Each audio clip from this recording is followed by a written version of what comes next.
Welcome or welcome back to my channel. I'm Hannah Blackwell, and today I'm going to be bringing you another episode of Thursday Reads.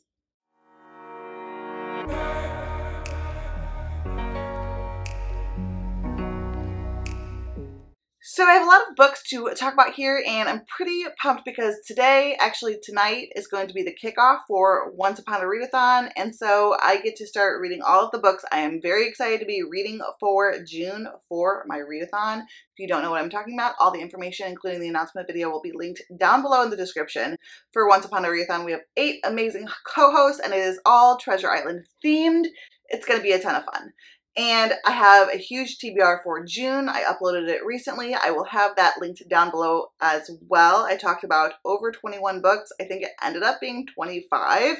It was a lot of books. I'm going to have all the books that I think I might be reading down below in the description via that link to my recent video. But let's get into everything here. So if you have not already subscribed, please don't forget to do so. You can click the notification bell if you want to be notified every time I post new videos. All of my social media is linked down below in the description, including my Goodreads, Instagram, and Twitter. Don't forget to click the like button and let me know what you are reading, and let me know which books you think I should be prioritizing for next week. Now, with all of that out of the way, let's just get into all of the books that I have recently read before we get into what I'm currently reading and what I want to pick up next. So last week, the first book that I read was called The Housemaid by Freida McFadden.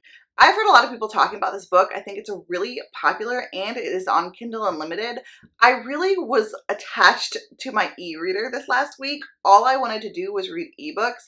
I wasn't into reading any physical books. I just wanted to read ebooks, listen to audiobooks, and specifically I wanted to read ebooks. Like, I was zooming through my Kindle and my Kindle app on my phone. So I read The Housemaid. I was in a domestic thriller mood.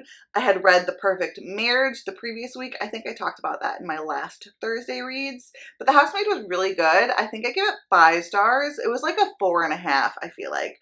But it was exactly what I wanted at the time. And this is about a girl who is down on her luck and she gets offered this job as a housemaid. And she's going to be making a ridiculous sum of money in comparison to like other housemaid jobs.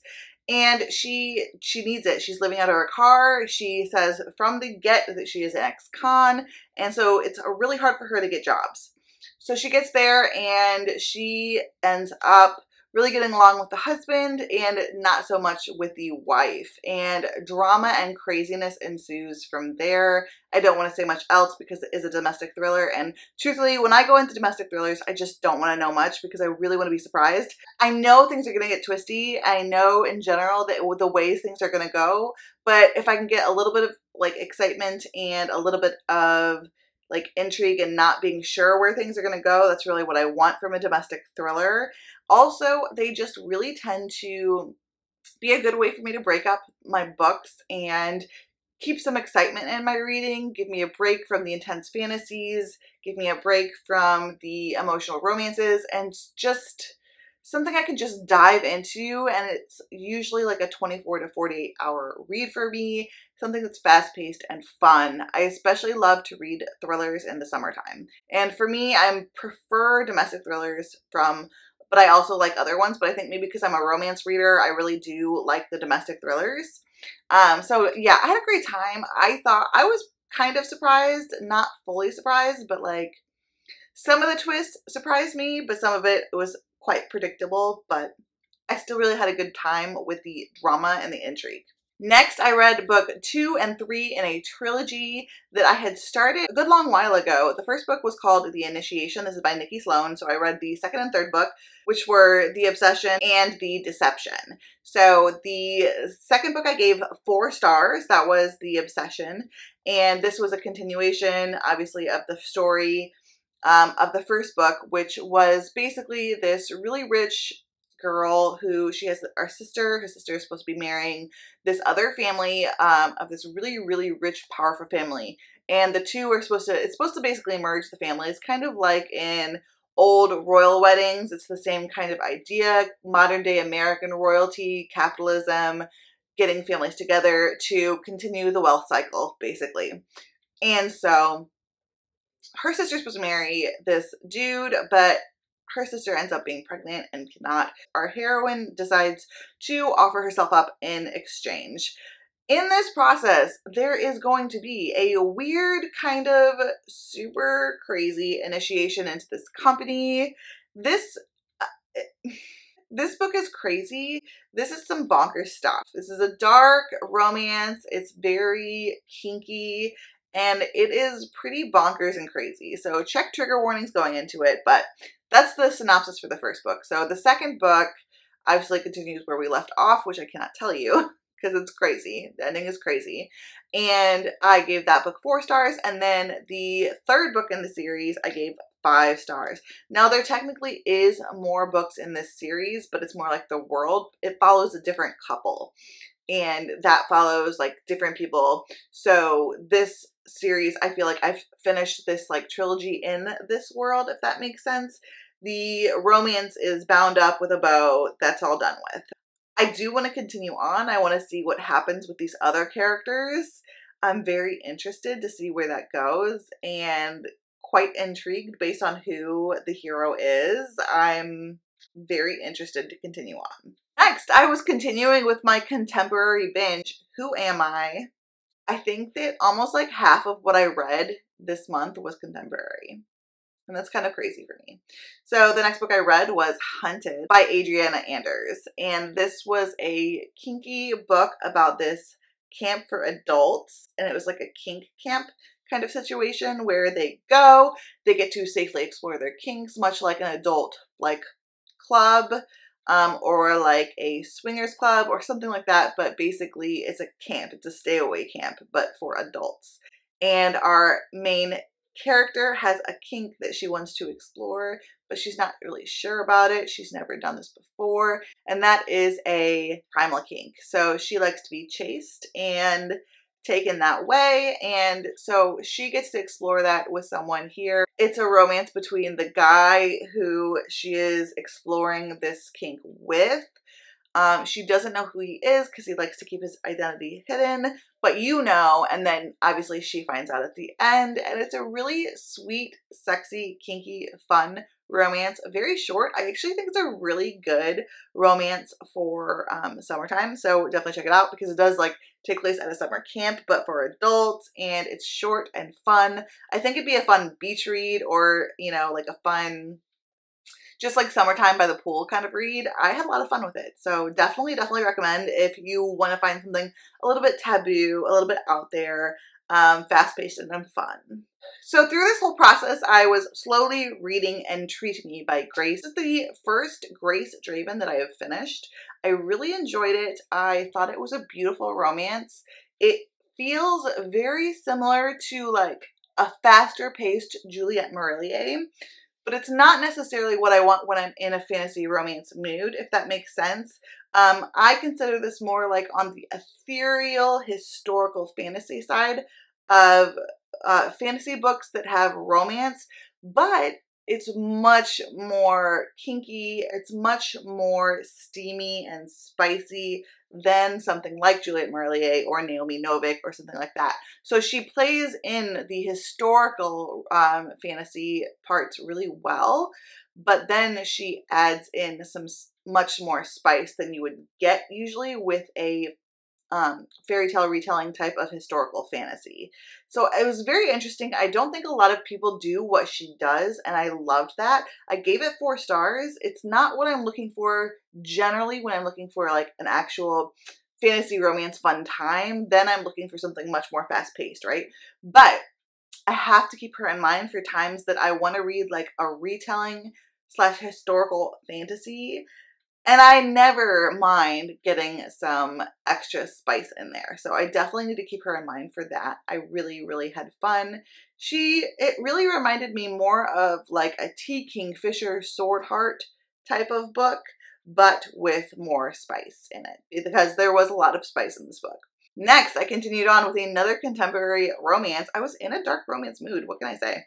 So I was in a contemporary mood. I wanted something darker and kind of just crazy. And I picked up The Ritual by Chantal Tessier. And this book was crazy.